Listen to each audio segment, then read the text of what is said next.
당신은 폐화장터를 본 적이 있습니까? 지금 와서는 기억하는 사람이 그리 많지는 않겠지만 내가 살던 시골에 예전에는 마을마다 작은 화장터가 있었습니다. 화장터라고 해봐야 작은 창고와도 같은 크기로 석조로 된 작은 집이었습니다. 안을 들여다보면 바닥에 사람 하나를 눕힐 정도의 홈이 파여 있고 시신을 그곳에 눕힌 후 화장했다고 합니다. 높은 연통등이 없어서 사용할 때는 고기 타는 냄새 같은 게 엄청 심했다고 생각됩니다. 그런 작은 화장터는 외딴 산속 깊은 곳에다 짓는 일이 많았다고 합니다. 저는 산행을 좋아합니다만 살던 지역에 산을 종주할 때에 몇 번인가 그런 폐화장터와 마주친 적이 있었습니다. 처음 봤을 때는 무슨 폐허인지 전혀 몰랐는데 그런데도 기분 나쁜 분위기를 강하게 느꼈던 섬뜩한 곳이었습니다. 어디라도 사용된 지 오래되어 보여 풀과 덩굴들에 쌓여 있었습니다만 사람을 태울 때는 유지방이 엄청 나오겠다 싶은 그런 생각이 드는 상태였습니다. 이것은 그런 장소에서 길을 잃은 사람들의 체험담입니다. 첫 번째, 친구 중에 K군이라는 산행 친구가 있습니다. 산행이라고는 하지만 그의 경우 당일치기 또는 1박 정도의 쉬운 산만 오르니 등산 코스를 벗어나는 일도 절대 없었습니다. 모범적인 동시에 가볍게 산을 타는 등산 애호가였던 셈입니다. 그 K군이 홀로 어느 산맥으로 헤치고 들어간 게 5, 6년 전 딱 이맘때의 계절이었습니다. 실록을 즐기려고 1박 예정이었다고 합니다. 그다지 험한 산도 아닌데 웬일인지 그는 길을 잘못 들어 목표로 했던 능선과는 다른 능선으로 오르게 됩니다. 시간은 충분해서 당황하지 않고 천천히 그날 밤 묵을 야영지로 생각되는 방향으로 걸음을 옮겼다고 합니다. 한동안 길이 없는 곳을 걷고 있었는데 문득 가는 길 도중에 작은 오두막이 나타났습니다. 가까이 갈 것도 없이 뭔지 알았습니다. 그도 역시나 몇 번이나 그런 폐화장터를 발견했던 적이 있었기 때문입니다. 그러나 그 폐화장터는 살짝 뭔가 달랐다고 합니다. 일반 화장터보다도 묘하게 길다든지 그런 이상한 모습을 보는 동안 다른 의문도 생겨옵니다. 이상하네. 아무리 외딴 곳에 지었다고 해도 여긴 너무 산속이잖아. 섬뜩해졌습니다만 호기심에 못 이겨 안을 살며시 들여다보았습니다. 역시나 폐화장터였습니다.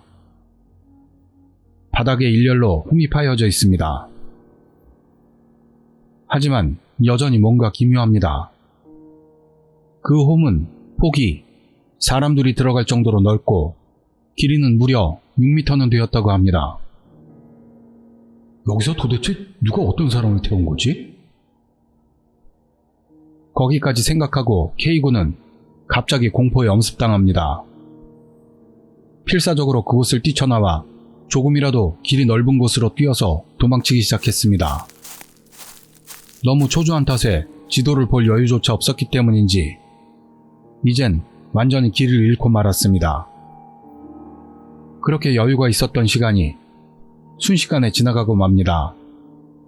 해가 지기 시작하면 금방 어두워집니다. 점점 주위가 깜깜해져 버리니 이미 제정신이 아니게 되었습니다. 어떡하지? 어떡해? 초조함에 휩싸이고 있는데 겨우 눈에 익은 골짜기에 다다르게 되었습니다. 안도한 나머지 주저앉아 뒤를 돌아보니 이미 길은 확인할 수도 없었습니다. 자기가 어디를 어떻게 지나왔는지도 이미 알 수 없게 되었다고 합니다. 다행히도 야영지에는 다른 사람들도 몇 있었습니다.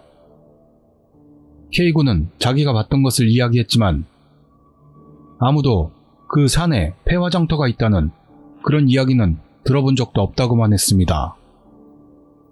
어두워져서 뭔 무서운 이야기를 하냐고 사람들은 기분 나쁜 얼굴들을 했습니다.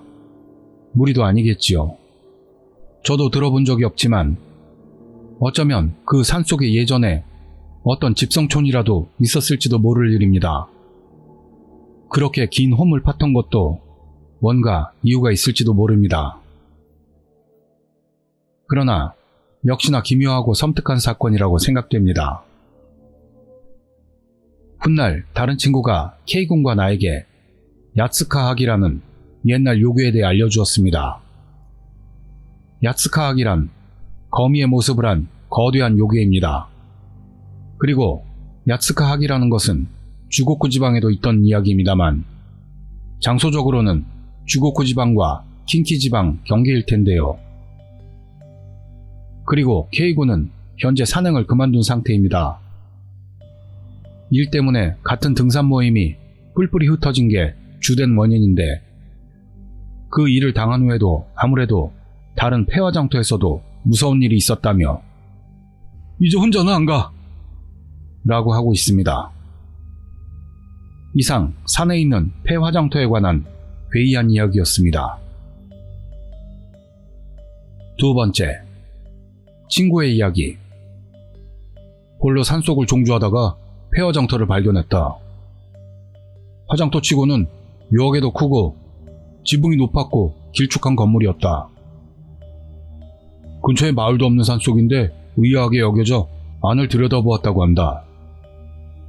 땅에는 시신을 태우기 위한 홈이 파여져 있었다.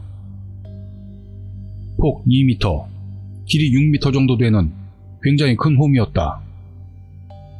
여기서 도대체 누가 어떤 사람을 태운다는 것인가? 그렇게 생각하자 갑자기 무서워져서 뛰쳐나가 도망갔다고 한다. 세 번째, 선배가 들려준 이야기이다. 하산 중에 길을 잃었을 때의 이야기. 덤보를 헤치고 있는데 작은 마을터로 나왔다.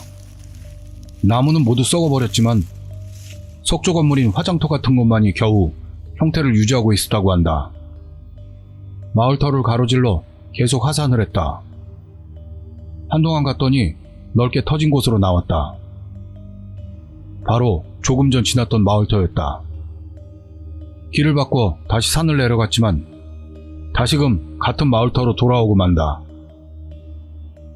네 번째로 폐가들이 눈에 들어왔을 때 풀숲에 파묻힌 지나가는 행인을 지킨다는 도조신의 석상이 있는 것을 깨달았다. 일단 비상식량인 건빵을 올리고 합장을 해보았다. 그 뒤로 20분도 지나지 않아 민가가 있는 곳으로 나올 수가 있었다. 네 번째, 친구의 이야기. 친구 둘이서 마을에서 가까운 산을 걸었을 때의 이야기. 그리 깊지 않은 풀숲 안에 폐화장터를 발견했다고 한다. 둘은 그곳을 본 게 처음이라 신나서 안을 들여다보았다.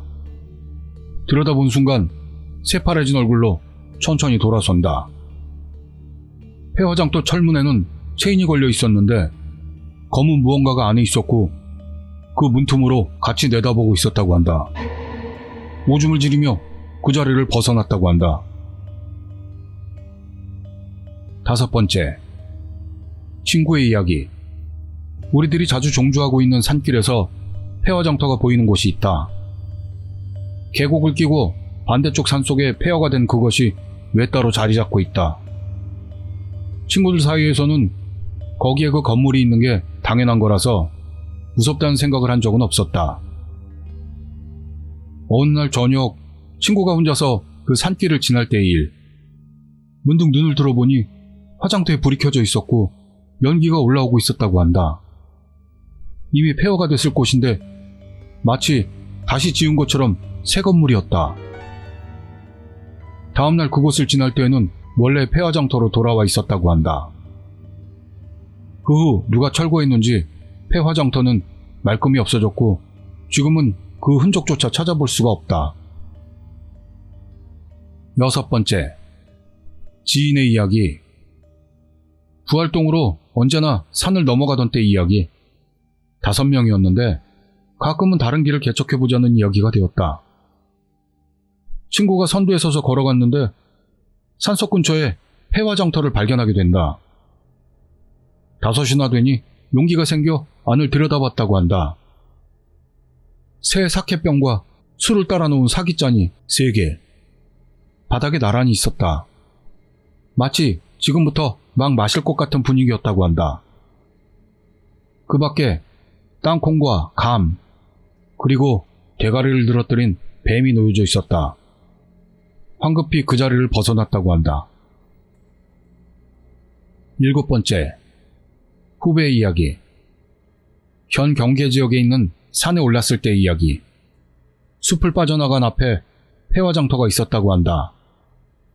그것을 본 일행 중 하나가 갑자기 그곳으로 달려가기 시작했다. 말릴 틈도 없이 그는 화장터로 가더니 문을 활짝 열었다. 뭔가 검은 연기 같은 것이 안에서 스며나와 하늘로 사라졌다.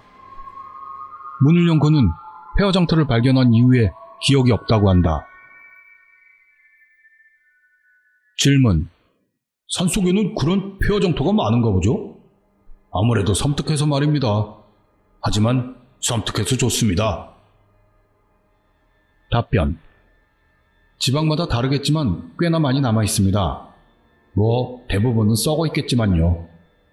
혼자 야영하다 아침에 일어났을 때 옆에 그 건물이 있는 것을 보고 속으로 비명을 질렀습니다.